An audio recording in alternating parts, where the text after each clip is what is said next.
Conteúdo justificando.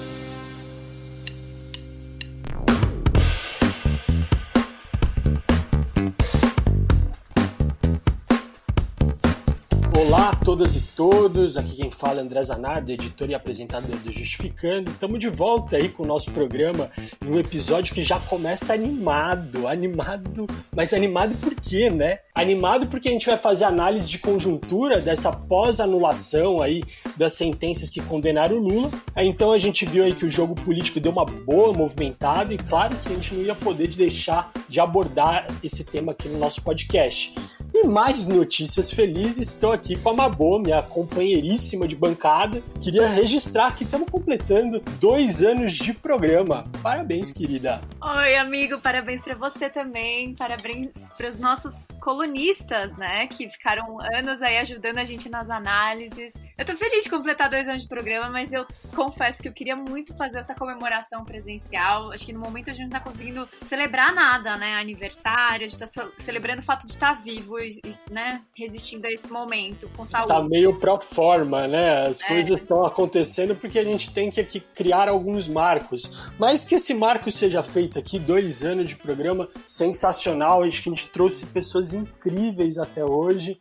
E com um time de colunistas que a gente, não tem nem o que falar, né? Eu acho que se os ouvintes quiserem fazer um apanhado aí desses 2 anos, algum tema que em 2 anos a gente ainda não abordou, enche nosso saco lá na caixa de e-mail, manda sugestão, porque eu acho que essa é a hora da gente inovar, né? Completamos aí 2 anos de casa já, discutindo tanta coisa, o que a gente deixou escapar, a gente também tem que se debruçar. Tal.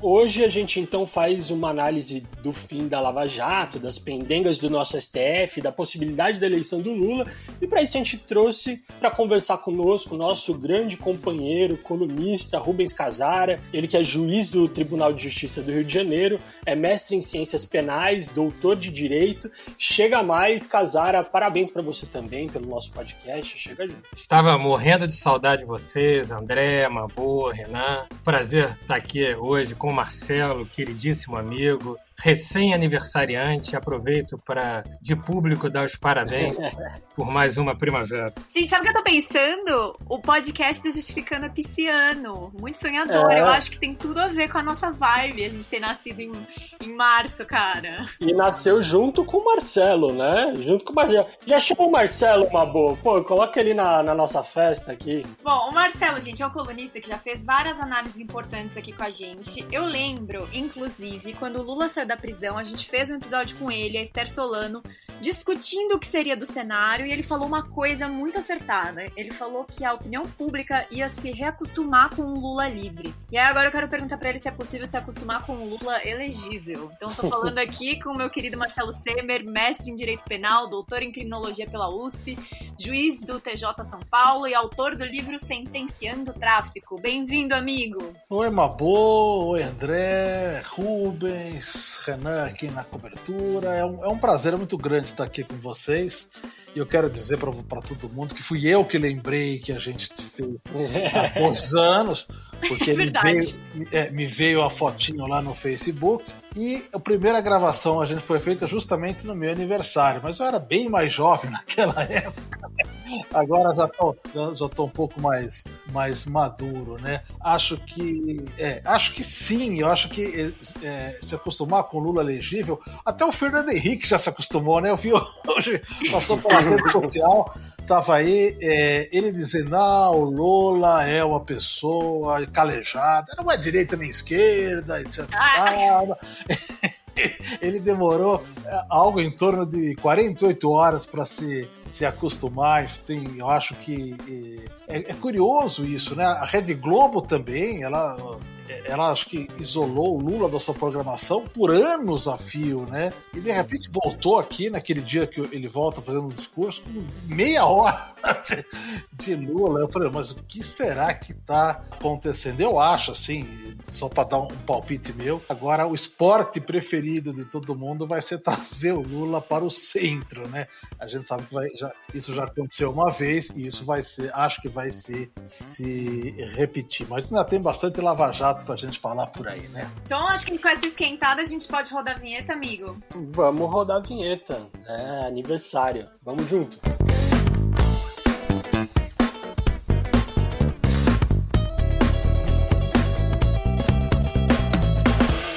gente vai começar o papo de hoje elencando 2 fatos principais. Fato número 1, 2021 começou com uma decisão bombástica do ministro do STF, Edson Fachin, anulando os julgamentos envolvendo o ex-presidente Lula na Lava Jato. O ministro Edson Fachin, do Supremo Tribunal Federal, anulou nesta segunda-feira todas as condenações do ex-presidente Luiz Inácio Lula da Silva pela Justiça do Paraná relacionadas às investigações da Operação Lava Jato. Fachin declarou a incompetência da Justiça Federal do Paraná nos casos do Triplex do Guarujá, do Sítio de Atibaia e do Instituto Lula. Com a decisão, o ex-presidente Lula volta a ser elegível. Ele atendeu o pedido da defesa e a tese de que a vara que julgou Lula não tinha competência para fazê-lo. Então a decisão tornou Lula elegível de novo para cargos políticos. Fato número 2, Gilmar Mendes, entendendo aí a jogada do Fachin de possivelmente estar protegendo o Sérgio Moro e a Lava Jato de um julgamento que tratasse sobre a parcialidade e o conluio entre a promotoria e o magistrado, resolve então pautar o caso para a segunda turma com urgência. Então, nos últimos dias, os 5 ministros da turma foram decidir se o Moro era um picareta ou não. Como o julgamento estava engavetado faz um tempo, já tivemos 2 votos julgados em 2018 da Carmen Lúcia e do Edson Fachin, alegando que o Moro é um cara bem legal, né, para eles. E nos últimos dias nos últimos dias, nesse último julgamento, tivemos Gilmar Mendes e Lewandowski na outra ponta, considerando os áudios do hacker que culminou na Vaza Jato como importantes elementos aí que mostram o conluio entre o Moro e a turma do Dallagnol. Então temos um placar 2-2, falta apenas um voto do novo ministro Cássio Nunes Marques, que pediu vistas e deu uma segurada na pauta. Fora tudo isso, existem alguns indícios de que a Carmen Lúcia possa mudar seu voto, visto que em 2018 ainda não tinham vazado os áudios da Vaza Jato. Isso aconteceu só em julho de 2019, inclusive a gente comentou aqui, eu falei do aniversário do podcast, esse foi um tema exaustivamente discutido aqui, com muita qualidade pelos nossos colunistas. Então, para Carmen Lúcia, talvez o Moro já não seja aí um cara tão legal assim. E vamos esquentar o nosso papo com o Marcelo. Marcelo, 5 anos para julgar a competência do Moro, que é somente agora? Essa é uma boa pergunta. Eu baixei do STF os relatórios aí que a defesa do Lula tá mandando, a Operação Spoofing, para poder ler aquilo que a gente viu na Intercept, né? E o volume é muito maior de conversas. Hoje mesmo eu me deparei com uma conversa onde um dos procuradores fala assim: não, nosso maior problema aqui é a competência da 13ª Vara, enfim, eu não sei onde é que vai dar isso, etc. No cômputo da conversa, rola um pouco para frente, a gente vai ouvir o Deltan Dallagnol fazendo a seguinte previsão: olha, tem esse negócio de nulidade no Supremo, coisa e tal. Enquanto a gente estiver de acordo com a opinião pública, enquanto a opinião pública estiver nos apoiando, não tem nulidade nenhuma. Então, me parece que o Deltan Dallagnol fez essa leitura lá atrás, ou seja, eles apostaram numa questão de competência para deixar na mão do Moro, e aí eu acho que a questão da incompetência e da suspeição, elas estão umbilicalmente ligadas, né? Quer dizer, eles só jogaram na questão da competência na mão do Moro porque eles sabiam o resultado que isso teria. E a leitura que o Deltan fez, eu sou obrigado a reconhecer que é uma certa verdade, porque naquele momento, lá para trás, o Supremo, os tribunais, de maneira geral, não tiveram força para julgar essa questão que foi arguída logo no começo. Essa questão foi arguída há 5 anos atrás, né? Os advogados arguíram isso com todos os fundamentos. A cada ação nova, porque foram juntando uma atrás de outra, toda vez que caiu uma ação lá, vinham lá os advogados para dizer. Mas naquele momento o Moro era um herói, então digamos assim, era indestrutível. Quem pouco foi, digamos assim, colidiu um pouquinho com ele, que foi o Teori Zavascki, voltou para trás, né?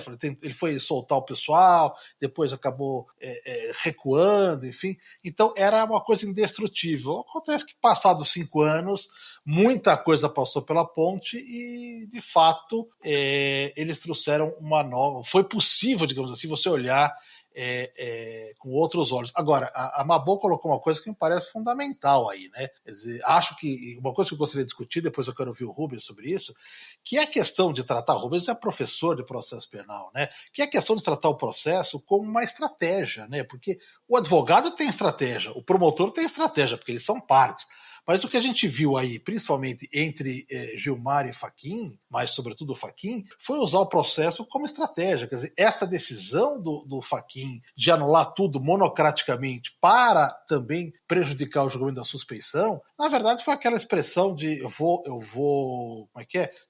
Dar os anéis para não perder os dedos. Só que os dedos do Fachin é o Sérgio Moro, né? É isso que ele tentou preservar, mas o Gilmar não estava muito... Para usar uma expressão que eles gostam de usar bastante, uma piada que eles acabaram usando bastante nas conversas da Lava Jato, o Fachin não combinou com os russos, né?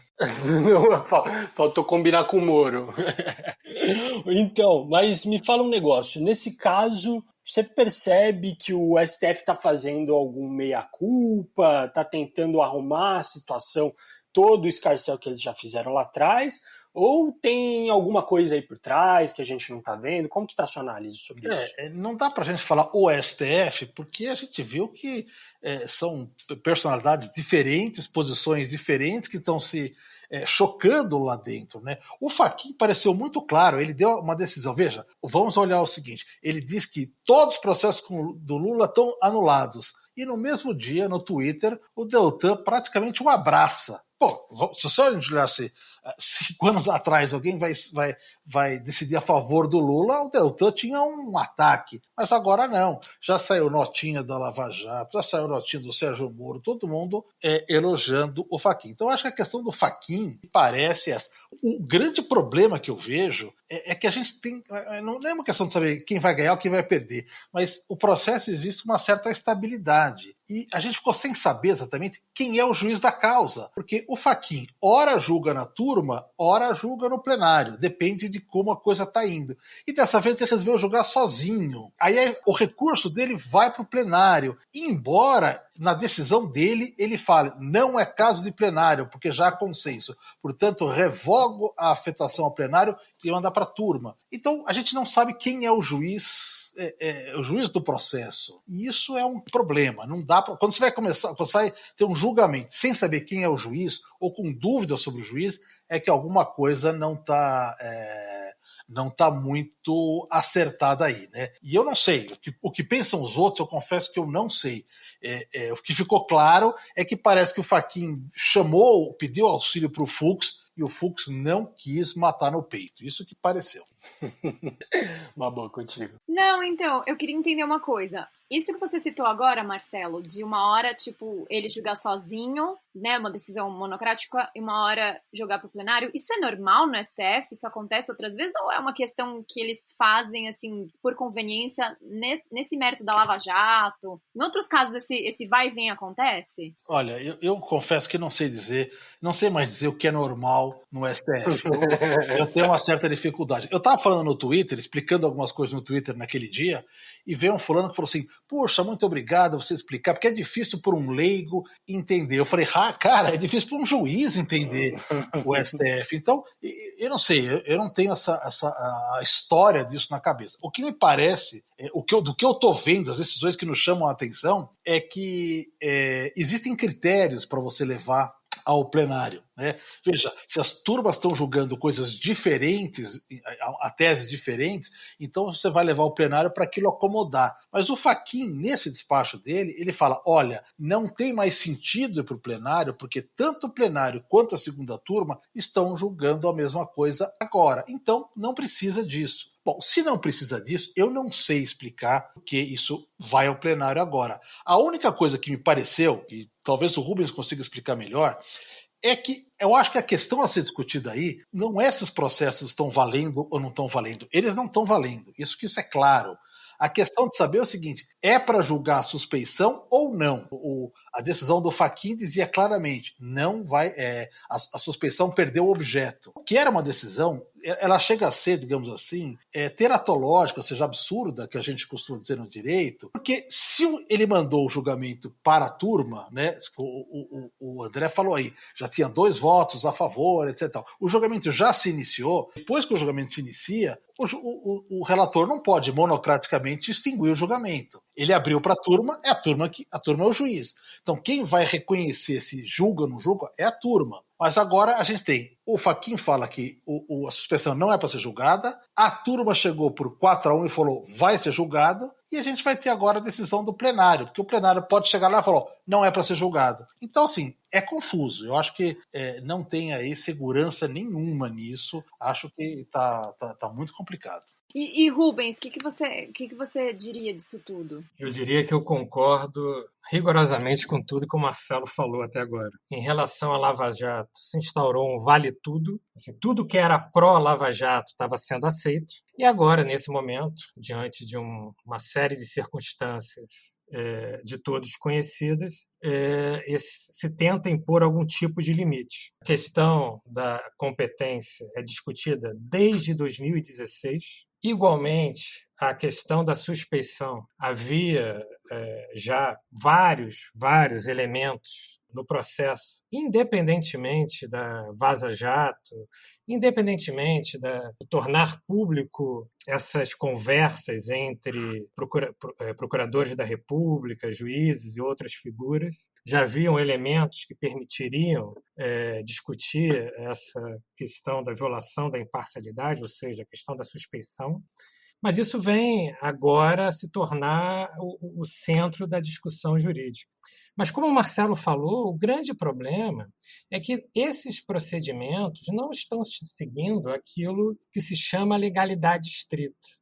Estão sendo muito mais fruto de atos de vontade de determinados juízes, determinados ministros, do que objeto de um rigor ou de um apreço à legalidade estrita. Vou dar um exemplo. Essa mutação do órgão julgador, né, nunca deveria ser um ato de vontade, um ato discricionário de um ministro decidir se determinada causa vai ser julgada na turma ou no plenário, no pleno. Por quê? Porque se é um ato de vontade, ele faz uma análise, um cálculo de interesse e vê, olha, aqui eu ganho na turma, mas perco no pleno, vou jogar na turma. Aqui eu ganho no pleno, mas perco na turma, vou jogar no pleno. Isso é a própria negação da ideia de distanciamento que caracteriza o próprio conceito de imparcialidade. O órgão julgador deve ser imparcial, logo ele não deve ficar recorrendo a estratégias para obter um determinado resultado que lhe agrade. O que ele deve fazer, em tese? Aplicar o direito, aplicar as regras e julgar de acordo com as provas, de acordo com a doutrina, de acordo com a ciência do direito. E isso não tem acontecido, pelo menos até o momento não aconteceu, nesse conjunto de procedimentos que recebe essa marca Lava Jato. Isso é importante frisar. O que é a Lava Jato? A Lava Jato é uma grande marca, né? É um produto, é uma mercadoria, que contou durante muito tempo uma grande proteção, uma rede de proteção, nada do que fosse contrário à Lava Jato, que prejudicasse a imagem da Lava Jato, por exemplo, aparecer na mídia. Pouco a pouco, me parece que essa rede de proteção ela está cedendo, o que é bom para a democracia e é bom para todos aqueles que torcem para o retorno do Estado democrático de direito no Brasil.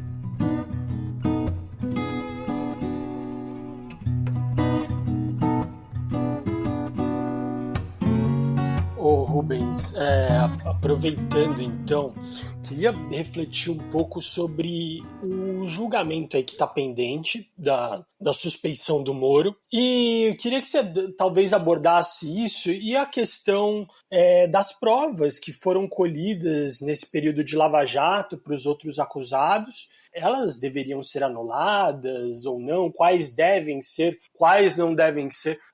Como que isso deveria funcionar, já que ficou uma zona completa? O Marcelo mencionou o fato de eu ser professor de processo penal. Eu confesso que eu abandonei as aulas porque eu me sentia um impostor ao tentar dar uma aula de processo penal, num país em que o processo penal deixou de ser garantia contra a opressão e se tornou aquilo que está na cabeça de cada juiz, de cada promotor, ou pior ainda, o que está na cabeça do William Bonner no Jornal Nacional.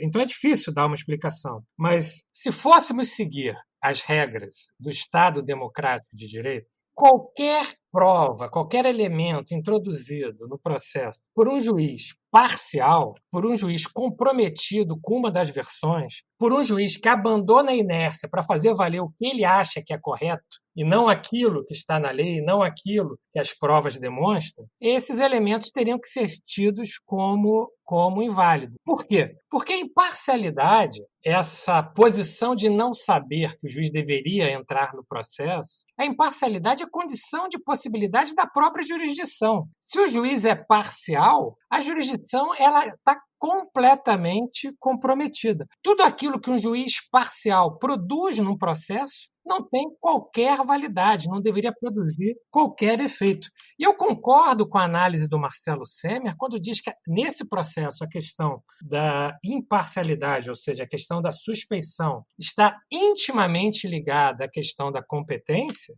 e chego a afirmar que também tudo aquilo produzido por um juiz incompetente também deveria ser tido como inválido, como incapaz de produzir qualquer tipo de efeito, inclusive as provas. Se há um juiz comprometido com uma tese que vai produzindo provas num sentido, ou seja, naquele sentido que confirma a tese que ele previamente adotou, essas provas não têm qualquer tipo de validade, não podem ser levadas a sério no modelo do Estado Democrático de Direito. Ô Rubens, a questão também tem assim, a gente está falando em específico do caso Lula ou a gente está abordando também aquelas mensagens que a gente viu na Vaza Jato, que não foram só a respeito do caso Lula, o Dallagnol combinava outros assuntos ali de outros processos também. Então, essa questão de imparcialidade, ele vai até quando?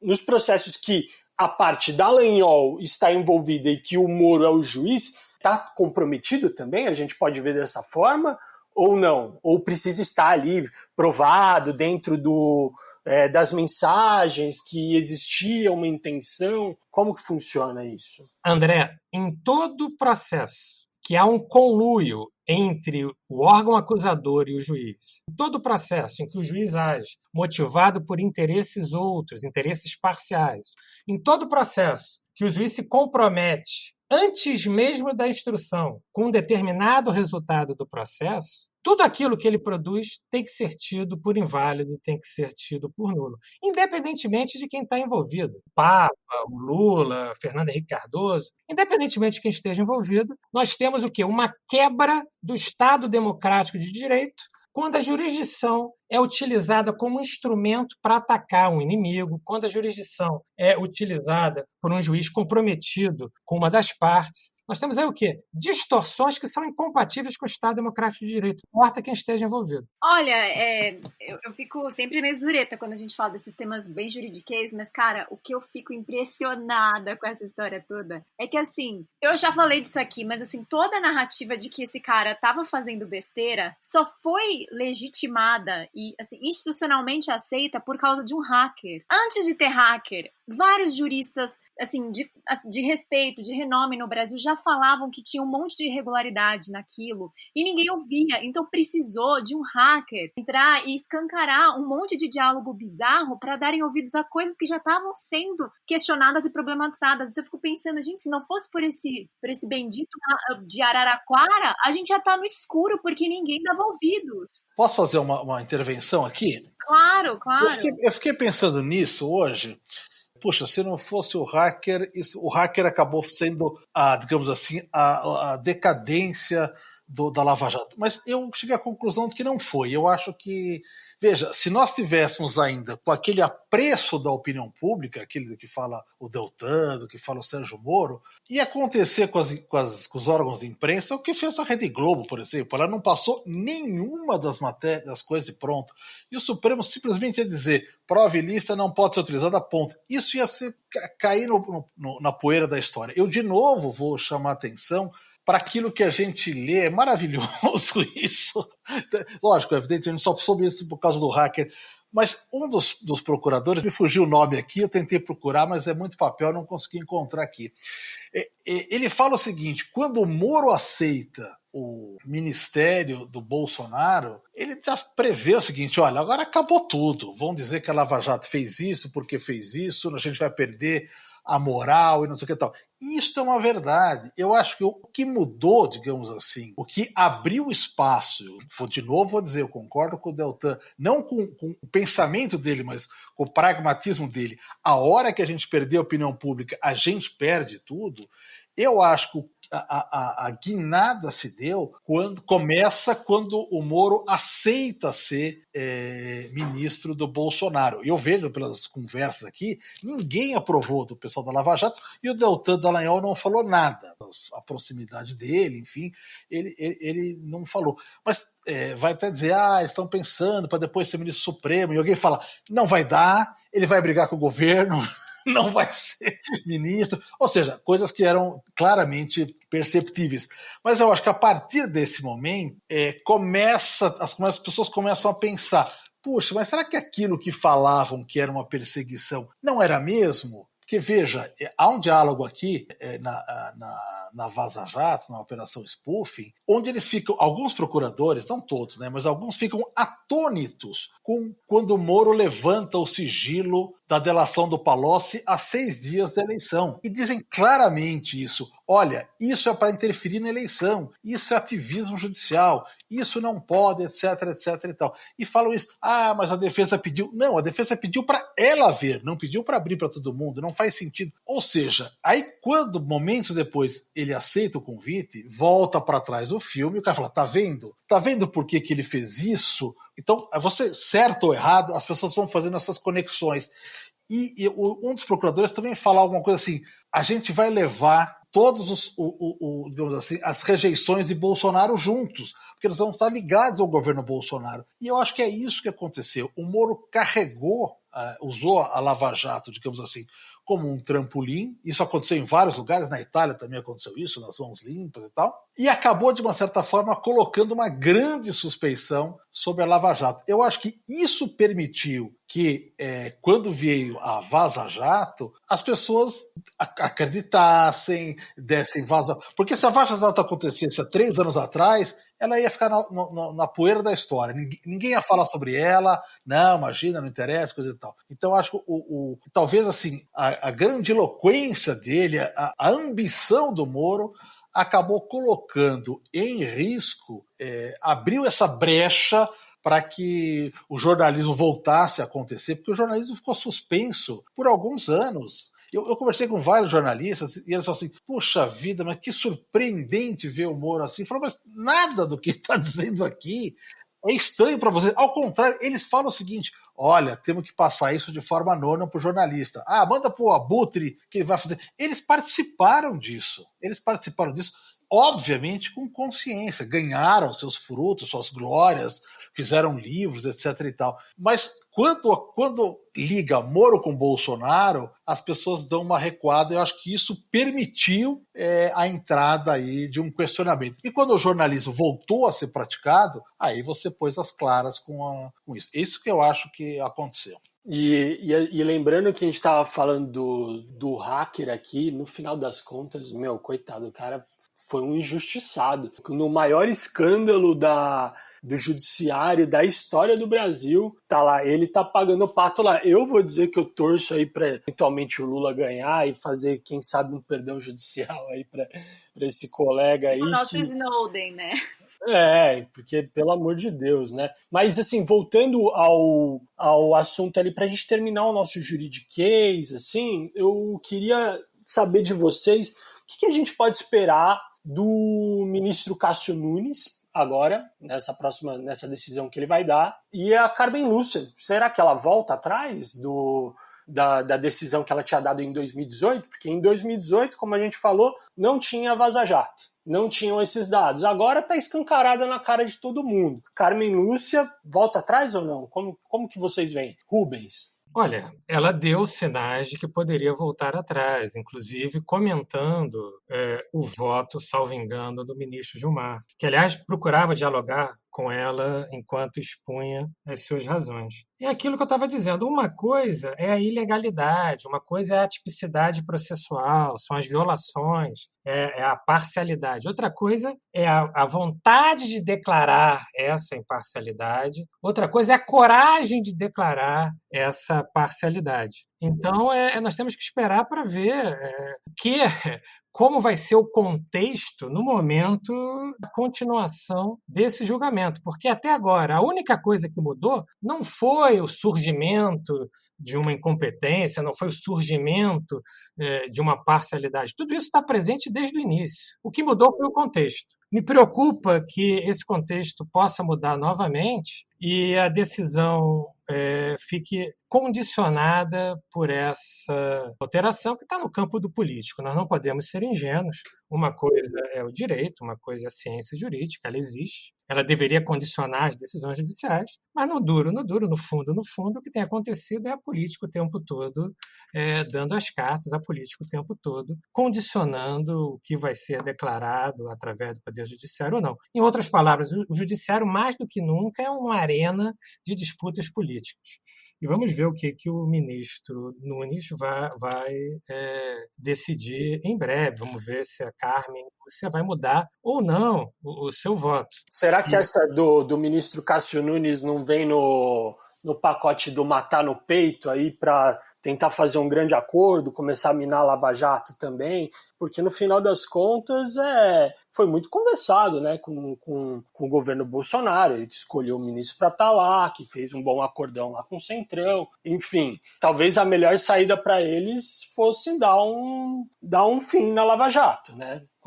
Marcelo, como que você vê isso? Olha, eu vou só tentar responder a pergunta anterior junto com o Rubens. Eu também, como ele, né, eu costumo dizer que eu não tenho toga de cristal, né? Então, assim, não dá para a gente saber exatamente o que vai acontecer. Mas um pouquinho de informação para quem está ouvindo.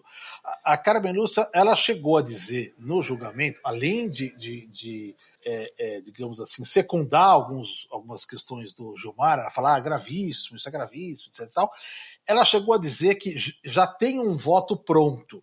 E aí, ao dizer que já tem um voto pronto, mas vou esperar o ministro Cássio Nunes, ela indica, bom, se ela já tem um voto pronto, é porque não vai ser o mesmo que ela deu quando começou, porque senão ela não precisava do voto pronto. O Fachin já está com o voto contado, não precisa fazer.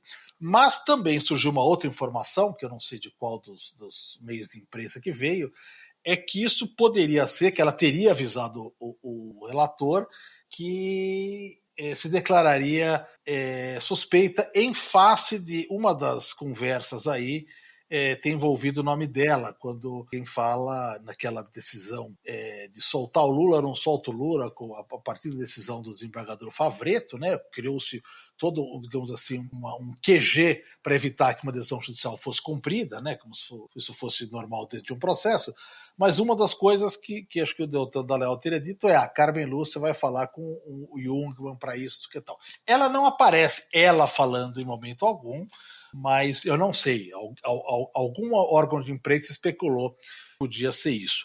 Eu acho que sim, se a Carmen Lúcia mudar o voto e se o Cássio Nunes votar nesse sentido, o que me parece mais razoável, enfim, até porque ele adentrou o tribunal, digamos assim, o status de mais um garantista, etc. e tal. Eu acho que existe uma outra possibilidade, que é do ministro Fachin mudar o seu voto também.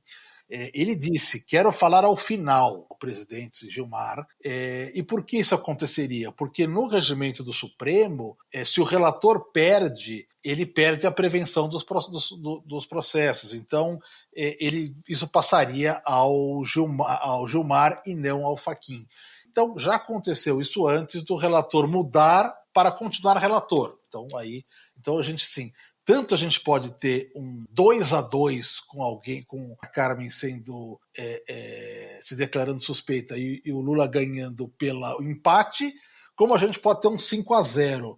Então, assim, é difícil. Que xadrez, cara. Que xadrez. Fazer uma previsão matemática. Isso me parece muito estranho, mas considerando que eu tenho visto as decisões do ministro Fachin extremamente estratégicas, né? Eu decido aqui, como o Rubens falou, né? Mais condicionada à política do que propriamente à ciência do direito, embora o Fachin conheça bastante da ciência do direito.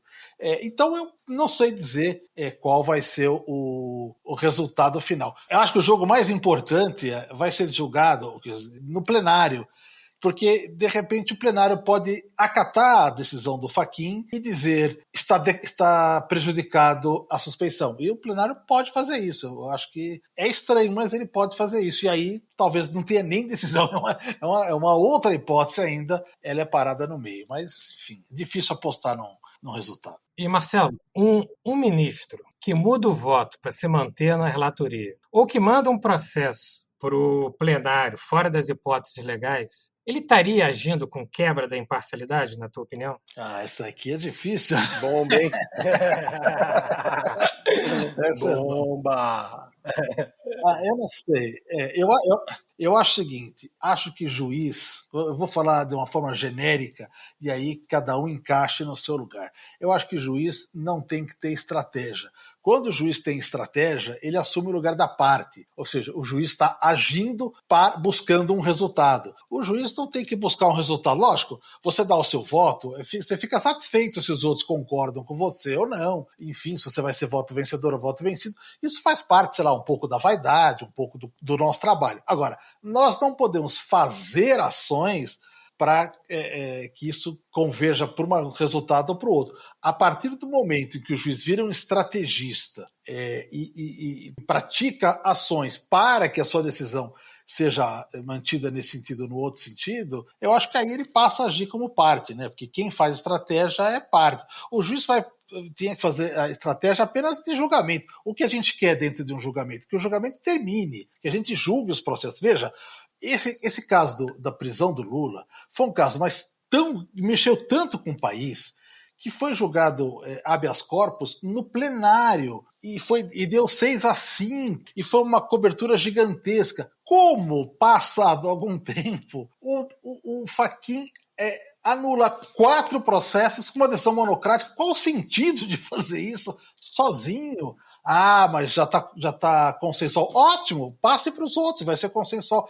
Veja, se num determinado momento ele achou que era preciso consultar todo o plenário, que motivo ele resolve fazer uma coisa sozinho, uma decisão monocrática, que é incomum? Não vou dizer que ela não acontece, mas quem faria uma decisão, um processo que envolveu o Brasil inteiro, como esse, eu vou dar uma decisão monocrática e ela não termina, porque logicamente ela vai ter um recurso. Enfim, eu não sei, eu não consigo entender isso. Isso que, de todo o negócio, assim, eu não vou fazer aqui nenhuma profissão de fé pela inocência, pela condenação, etc e tal, até porque eu não conheço todos os meandros do processo e também não vou dizer aqui quem eu gostaria que fosse presidente, candidato, etc e tal. Mas o que me incomoda profundamente é que tudo isso que passa, isso vai desgastando o judiciário. Porque se eu estou vendo estratégia na ação judicial, eu não tenho mais como dizer, o Rubens está certo, como é que eu vou dar aula de processo se eu estou transformando isso numa estratégia? Aí tem que dar, é outro professor, não é o professor de processo que vai explicar isso, é o professor que entende estratégia política. Então, me parece que isso vai esvaziando. Por exemplo, eu estou lendo esses relatórios da operação spoofing aí, nem é tanto para conferir o que prova foi feita, o que prova não foi feita. O que me interessa saber aí é a conduta do juiz. Como o juiz pode se antecipar e falar com ele e discutir a decisão. O que eu percebi é o seguinte, haviam 2 canais onde o processo corria. Um deles era o EPROC, que é o processo digital onde todo mundo fala. E o outro é uma hotline onde Moro vai constantemente fala com o Dallagnol. Ele tinha aí uma coisa que eu estou escrevendo um livro aí, eu vou chamar isso de uma espécie de uma intimação íntima, né? Porque ele fala assim, olha, você viu lá que já viu o prazo? Opa, não vou dar uma olhadinha. Então vê, hein? Ou seja, não basta que vai sair no Diário Oficial, ou que entrega os autos, ou que abre, não. Ele vai lá e comunica cada um dos brotheragem. Cada broderagem.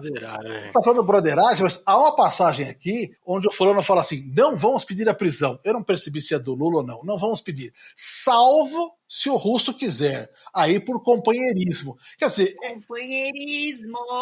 Isso é uma coisa que a gente tem que analisar. Isso é um case para a gente analisar a postura de cada um dentro do processo. A meu ver, eu acho que quando o juiz combina com o promotor, ele anula a parte essencial do trabalho dele, que é o de julgar. Porque quando chegar para ele, já sabe o que ele vai fazer. Então, aquela parte que é o do julgamento, ela não existe. Ele vai confirmar o que o outro falou. Isso é importante. Não, olha, eu acho que assim, Marcelo, você falou, como é que dá aula disso? Eu acho que os professores, né, não sou do direito, tá, gente? Tô dando pitaco completamente alheia. Mas assim, que isso sirva de lição do que não fazer, que esse conluio sirva de exemplo educativo do que é desvirtuar um processo, né? Que as novas gerações de estudantes do direito no Brasil tenham em mente o que é esse absurdo, né? Porque eu fico pensando, né? A gente já falou disso também. Se isso é feito com autoridades políticas, né, de grande renome, o que não é feito com outros casos, né, de pessoas comuns. Então, nossa, isso que sirva de educação, né, que a gente aprenda alguma coisa com toda essa palhaçada. Com certeza, é para isso que o Justificando existe, né, Mabô? Pra gente botar um pouquinho de sanidade nessa sopa, nessa bagunça. O que vai ser aprendido é ter um pouco mais de prudência nos mecanismos onde você vai falar, usar redes mais seguras.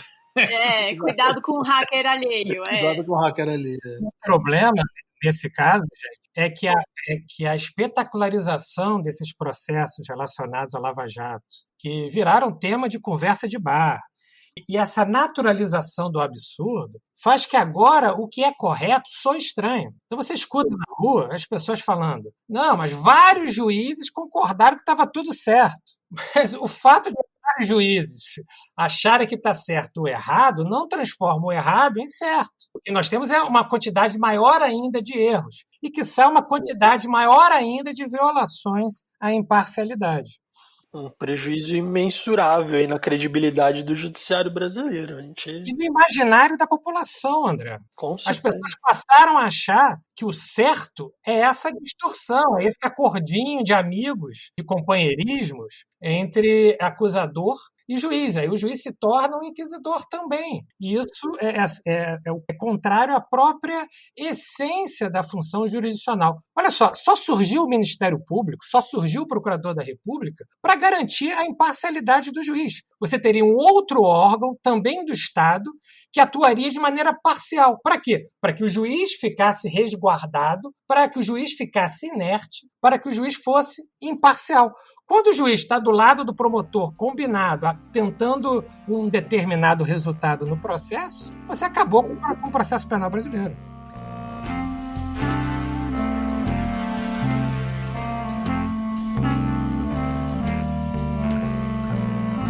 Agora o que eu queria saber é se o Lula está elegível mesmo e se tem chance de mudar esse cenário da elegibilidade dele e se o caso dele está prescrito já. Como que vocês veem essa situação?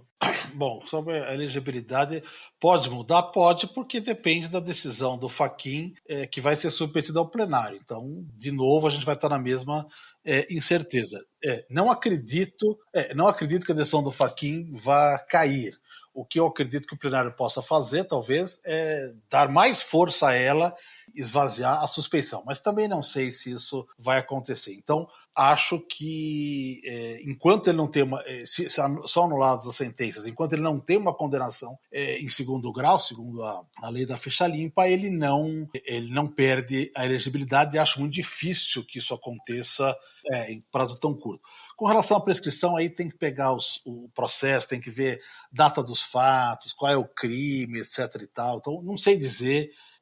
A impressão que eu tenho é que nem todos os crimes estariam prescritos, né? Mas eu não saberia dizer isso aqui, precisaria ter alguém. Agora, o Rubens falou uma coisa importante na pergunta anterior, que é a questão da validade das provas, né? Porque, veja, há uma discussão muito forte no processo que a incompetência, a questão da competência, ela foi gerada, né, o desvio na competência, em razão da suspeição, né? Quer dizer, eu vou escolher este juiz porque eu sei que esse juiz vai condenar, então, portanto, é isso que faria. Então, qualquer provas que tenham sido colhidas, né? Porque as conversas mostram que houve uma participação efetiva na produção da prova, né? Tem um caso aí, pelo menos um deles, em que o Moro indica uma testemunha para ser ouvida, pede pro promotor desistir de testemunha, pede pro promotor, olha que engraçado, né?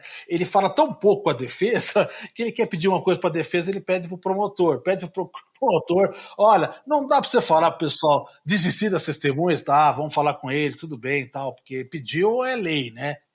Então, assim, a produção da prova, ele fala assim, olha, tá complicado isso aqui, busca não sei o quê, faz aquela diligência. Então, a produção da prova teve uma interferência muito grande do juiz aqui, né, em pensar a prova, em qual a prova que é preciso, qual é o dia que você vai produzir, porque, veja, há vários pontos em que foi discutido o dia da próxima operação. Então, me parece que não vai se sustentar que as provas sejam ratificadas simplesmente por outro juiz. Então, eu acho que, assim, eu posso estar fazendo só uma avaliação de prognóstico, mas eu acho que não vai dar tempo de tirar a elegibilidade do Lula para 2022. Eu acho que aí não vai conseguir. E posso perguntar, então, ok, vamos partindo do pressuposto de que existe essa possibilidade dele realmente estar elegível para 2022, que análise política vocês dois fazem aí, jogando tanto para Marcelo quanto para Rubens, dessa volta do Lula para o jogo, possivelmente enfrentando o presidente Jair Bolsonaro? Vai, Rubens, bora. Vamos lá. O Lula, ele nunca deixou de ser um dos protagonistas da disputa política no Brasil. Agora, o fato dele agora, em tese, poder concorrer novamente à presidência, o coloca numa posição muito privilegiada e de antagonista principal do atual presidente. O que não é ruim para o atual presidente também. Todo líder autoritário, todo modelo autoritário precisa de um inimigo. E o inimigo,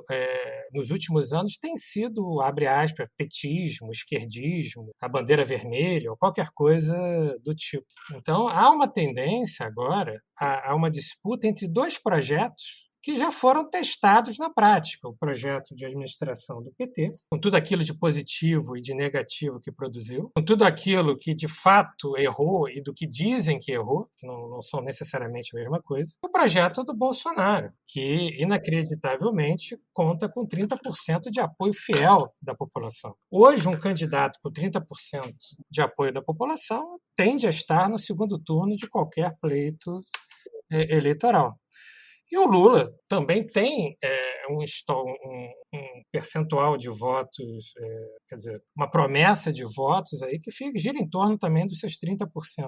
Eu não vejo campo por enquanto, na atual conjuntura, no atual contexto, para uma terceira força política em tão pouco tempo aparecer e disputar mentes e corações. Então, a minha aposta é que, de fato, nós teremos agora, tendemos a ter um segundo turno envolvendo Lula e Jair Bolsonaro. O tal do centrão desidratou, né? Pelo menos Sim. Por enquanto, por hora.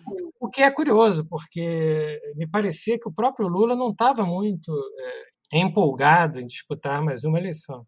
Também tenho essa impressão, viu? Mas a carência de lideranças, a carência de alguém capaz de fato, figurar como a antítese do Bolsonaro, do presidente Jair Bolsonaro, acaba o colocando, talvez, mais até do que na última eleição, como essa figura que vai medir forças com o atual presidente, com esse projeto que hoje, só para deixar registrado, nesse dia que nós estamos gravando aqui, apresenta como saldo mais de 3 mil mortos em razão da crise sanitária, crise pandêmica. Olha, eu vou fazer um contraponto aqui, Rubens, não propriamente com o que eu acho. Eu confesso que eu não sei muito o que achar, mas eu li outro dia uma opinião que eu acho curiosa, que quem sabe isso possa ser melhor pensada, do Fernando de Barros, que foi da Piauí, né? e ele fala o seguinte: há uma possibilidade do Lula esvaziar, inclusive, a candidatura do Bolsonaro. E isso, vamos lembrar aqui, Mabu, aquela conversa que a gente teve aqui com a Esther Solano, ela fala que existe uma grande quantidade de votos no Bolsonaro que vieram do Lula, né? Sim. E que ela achava que eram reversíveis, né? Então, ele fala o seguinte: a minha aposta é que o Lula pode tirar o Bolsonaro do segundo turno e que a direita pode acabar tendo um outro candidato. Eu não sei qual é o... veja, o Rubens está dizendo aqui hoje mais de 3 mil mortos. A gente... não há lugar pior do mundo para viver essa pandemia do que o Brasil, por todos os motivos, né? E sobretudo os motivos que são capitaneados pelo presidente, né? Que foi contra a máscara, contra o isolamento, reticente com relação à vacina, e deixou a gente numa situação assim. Ele tem um volume de apoiadores razoável, e por isso é impossível qualquer tipo de decisão, de isolamento, de máscara. Todas elas são furadas, porque existe um quociente de pessoas muito grande que se interpõe contra isso. Se você não tem uma união no país, é muito difícil, pelo menos alguma coisa, vamos combater desta forma, é muito difícil que você tenha. Nós já não somos disciplinados, digamos assim, por essência, né? Ainda mais fazendo uma grande disputa. Então, eu não consigo ver assim, uma coisa muito positiva que agora vai mudar. Aliás, o ministro novo assumiu, dizendo que vai fazer uma continuidade, né? Bom, enfim, acho que ele podia ser preso só por essa frase. Eu vou continuar, está ameaçando de morte todo mundo. Então, eu não sei, eu tenho a impressão, talvez o Fernando que falou isso esteja certo, que há uma possibilidade do prestígio do presidente desabar. Porque, veja, tem uma pesquisa aí mundial dizendo que o Brasil é o lugar onde as pessoas mais querem a vacina, proporção maior, talvez até porque a gente tem dificuldade, né? Acho que os olhos internacionais cada vez mais presentes aqui, acho que isso vai nos atrapalhar em todos os níveis, né? Seja nas mortes, que é o essencial, mas o empresário que no começo falava, não, o importante é a economia, hoje ele percebe que se ele não consegue vacinar, não tem economia, a coisa não vai para frente. E até aquela classe média que quer complexo de vira-lata, quer sair do país, nós somos párias, o brasileiro não vai viajar para lugar nenhum.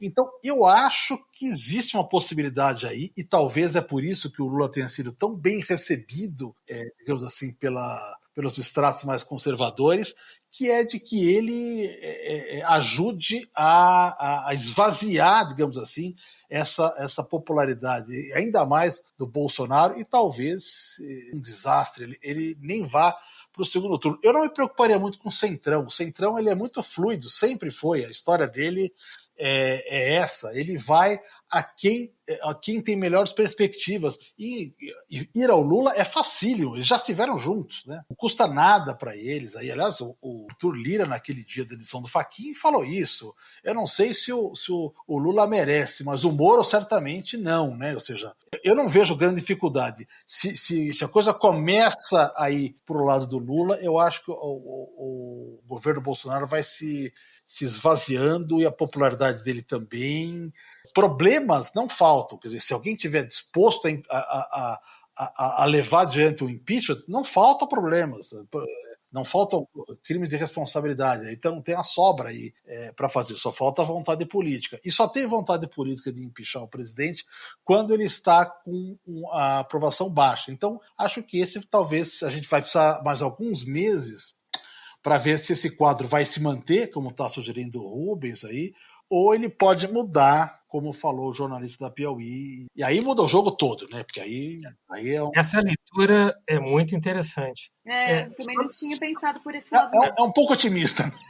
Sim, só me preocupa porque quem é o eleitor fiel ao Bolsonaro? Não é a pessoa preocupada com a ciência, não é a pessoa preocupada com os direitos humanos, não é a pessoa preocupada com a redução da desigualdade, é o nosso autoritário raiz. Da mesma maneira que o Lula emociona aquelas pessoas que pensam, ele simboliza um projeto de redução da desigualdade, o Bolsonaro simboliza o quê? Aquele ressentimento das pessoas que sofreram com a redução da desigualdade, aquelas pessoas que tinham uma posição de privilégio, e às vezes o único privilégio era o fato de ser branco ou homem, mas que sentiram essa posição de privilégio cair dentro desse projeto de redução da desigualdade posto em prática pelo Partido dos Trabalhadores. Então, é esse ressentido, é essa pessoa que acredita no uso da força em detrimento do conhecimento, e a sociedade brasileira é uma sociedade profundamente autoritária. Eu concordo com a leitura de que muitos eleitores do Bolsonaro já foram eleitores do Lula. Foram aquelas pessoas que melhoraram de vida, mas nunca deixaram de ser autoritárias. Nunca deixaram de acreditar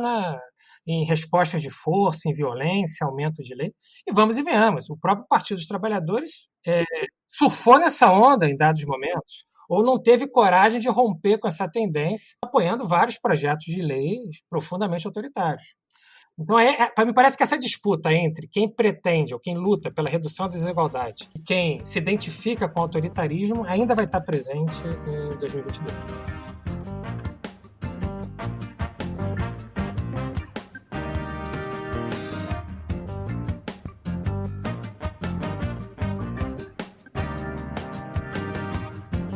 Ô, Rubens, eu queria muito te escutar, porque, assim, a gente está falando de um cenário que o Lula, quando ele não era elegível, ele estava razoavelmente quieto, deixando o Bolsonaro ser fritado com a inação do governo dele. Então, hoje a gente vê aí um dólar oscilando a 5,5 a R$6, a gente vê aí o arroz nas alturas, botijão a R$100 também, pandemia totalmente perdida e sem perspectiva de melhora nos próximos tempos. Só que quando vem a elegibilidade do Lula, ele traz a mensagem assim: não tenham medo de polarizar. Então ele se coloca no jogo e ele aceita a posição de antagonista. E eu fico pensando nesse cenário em que a incompetência do presidente vai levá-lo de uma forma ou de outra a sofrer as consequências dessa incompetência, e ele sempre prometeu um projeto autoritário de poder. Será que não seria agora, nesses próximos tempos, a hora dele cumprir a promessa de tomar essas medidas mais autoritárias ainda para eventualmente atrapalhar um cenário de eleições? Você que é um estudioso do autoritarismo, como que você vê essa cena? Bem, a primeira questão é que a política é feita de antagonismos, né? Esse discurso dos extremos, da polarização, é um discurso bem pobre. Se a gente analisar do que trata fazer política em qualquer lugar do mundo. O risco de um recrudescimento autoritário, de um aumento do autoritarismo, ele existe. Aliás, ele existe até antes da eleição, ele existia até antes da eleição do Jair Bolsonaro. O Jair Bolsonaro é um sintoma de uma sociedade que se acostumou com o autoritarismo, que se acostumou com a defesa da tortura, que se acostumou com uma pessoa defender em rede nacional o estupro, que se acostumou com manifestações de machismo. Nada disso surge com Bolsonaro. Bolsonaro é um sintoma, muita gente se identifica com Bolsonaro não em razão de eventuais qualidades, mas justamente em razão desse autoritarismo que ele expressa, o que ele simboliza. Não dá para apostar que vamos ter um golpe de Estado, o governo está armando a população para resistir ao perigo vermelho ou algo do tipo. É possível, é uma hipótese, só que, como eu havia dito antes, a conjuntura vai mudando. O que nós temos no Brasil de exemplos históricos? Toda vez que o poder econômico se distanciou, ainda que minimamente, do poder político, nós tivemos instabilidade política, golpes de Estado, tentativas de golpes de Estado. Isso ainda não aconteceu com o governo Bolsonaro. Até porque, para o detentor do poder econômico, aqueles que o Chomsky chama de super ricos, aqueles que realmente importam para o jogo econômico mundial, o Bolsonaro é um baita presidente. Basta ver o lucro dos bancos atualmente. né? Se a economia é cada vez mais improdutiva, né? Se cada vez mais o rentismo domina as relações econômicas, os rentistas estão lucrando como nunca. Então ele não está incomodando. Os grandes ricos estão ficando cada vez mais ricos em todo o mundo. Eles se aproveitam da crise ou criam oportunidades a partir da crise. Eles precisam da crise, da destruição provocada pela crise, para lucrar ainda mais. E lucrar, muitas vezes, sem os limites democráticos, porque um dos riscos desses momentos de crise é justamente um discurso de flexibilização dos limites democráticos. Então, se tu me diz, esses limites democráticos no Brasil, que já são muito frágeis, vão ser ainda mais atacados, sem dúvida nenhuma. Mas isso não é só um fenômeno brasileiro, é um fenômeno mundial, adequado a esse atual estágio do capitalismo. O Bolsonaro não tem nada de anormal, quer dizer, ele não é um fenômeno brasileiro, ele não é um fenômeno que só poderia nascer no Brasil. Não. No Brasil, um personagem como Bolsonaro adquire um peso político maior, muito em razão da natureza autoritária da sociedade brasileira. Mas em todo o mundo, personagens que adotam esse perfil do Bolsonaro, ou seja, ultra-autoritário, porém economicamente neoliberal, né, esse novo neoliberalismo ultra-autoritário, se fazem presentes. Duterte, Salvini é o jurista. Coitado. Savini, próprio Trump. Quer dizer, não faltam figuras que adotam essa mesma postura, e essa postura que rende votos, né? Que gera um capital político. Muito bom. Marcelo. Olha, acho que o Rubens acertou no alvo, lógico, né? Ele entende tudo do Estado pós-democrático, essa pergunta era feita para ele, né? Mas acho que é isso mesmo. Enquanto não houver um racha, digamos assim, do capital com a estrutura, lá, capital não se sentir ameaçado, eu acho que a gente não tem, pelo menos um grande sentido, essa ruptura. Agora, isso não quer dizer que o Bolsonaro não vai fazer o trumpismo, né? Como o Trump fez, aquela tosca lá de golpista no Capitólio e tal. O Bolsonaro até já avisou que vai fazer isso e tal, mas eu acho que isso não vai ser suficiente. Não prospera. Como não foi suficiente lá. Eu só queria voltar na questão da viabilidade eleitoral, porque eu acho que essa é uma questão que é o que vai dominar as conversas a partir de agora, né? Quando a gente teve aqui, houve um único momento em todo o percurso do Bolsonaro depois de eleito, onde ele teve um acréscimo para cima, subiu um pouco a sua aceitação. Foi justamente quando se implantou o auxílio emergencial, até no valor que era razoável, de R$600. Hoje já não é tanto. Mas, então, acho assim, existe dentre esses apoiadores de Bolsonaro, eu não tenho dúvida que existe uma parte delas que são aqueles que apoiam o Bolsonaro de uma forma exatamente pelo que ele erra, né? Exatamente pelo perfil que ele é. Mas eu acho que existe aí um volume de pessoas que no final das contas, chegaram à seguinte conclusão: bom, o mundo caiu sobre nossas cabeças, mas pelo menos o presidente deu dinheiro para a gente se safar e não sei o que tal. A parte dele ele fez tal. Eu acho que essa é a parte difícil de ele manter. Esse é o ponto onde o mercado não aceita. O mercado não aceita esse auxílio em longa duração. O Paulo Guedes não quer. Então é isso que mexe com a Bolsa. Quando ele começa a fazer.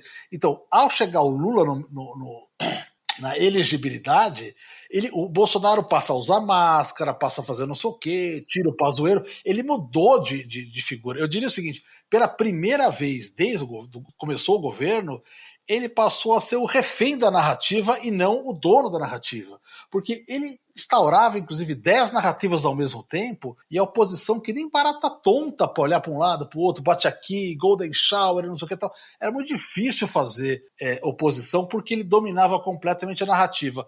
Bastou uma semana de Lula para ele perder a narrativa, ele passar a andar, perder a pauta, ele passou a ser refém disso. Então ele tem que fazer...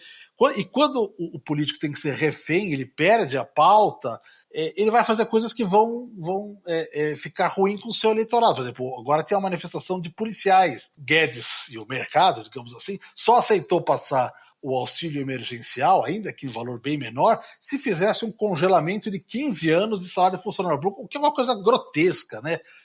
Absurda. Eu acho que assim, os funcionários não se opuseram mais a isso porque supõem que isso vai cair em muito menos de 15 anos, que é insustentável. Você imagina o pessoal da Fiocruz, né? Os caras estão buscando para salvar a gente, os médicos e enfermeiros do hospital que estão morrendo para nos salvar. E qual a resposta que o Brasil dá para eles? Olha, você vai ficar 15 anos com o seu salário congelado, etc. E tal. Então, assim, vai surgindo algumas contradições. Isso eu acho que pode erodir, sem tirar a razão do Rubens de dizer que os autoritários têm uma faixa grande, vão mantê-lo, e concordo 100% quando ele fala que o Bolsonaro é um sintoma disso, né? Quer dizer, não é que o autoritarismo chegou ao poder quando o Bolsonaro está lá. O Bolsonaro só está lá porque o povo é autoritário, senão não teria chegado. Porque ele não, o Márcio Sotelo, que está aqui para nos fazer companhia, né?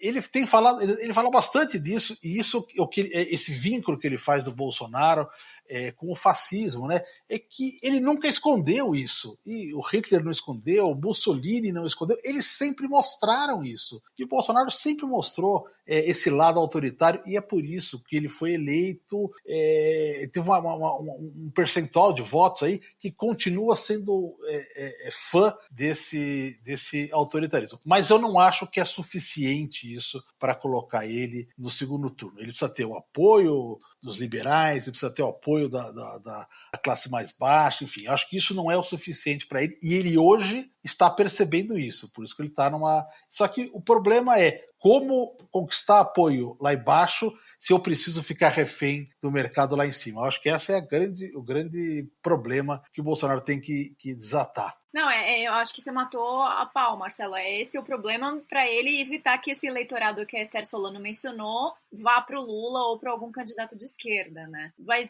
enfim, gente... eu acho que matamos a questão, hein? Acho que abordamos bem os últimos acontecimentos políticos, jurídicos, históricos do nosso país. Acho que a gente matou a pau.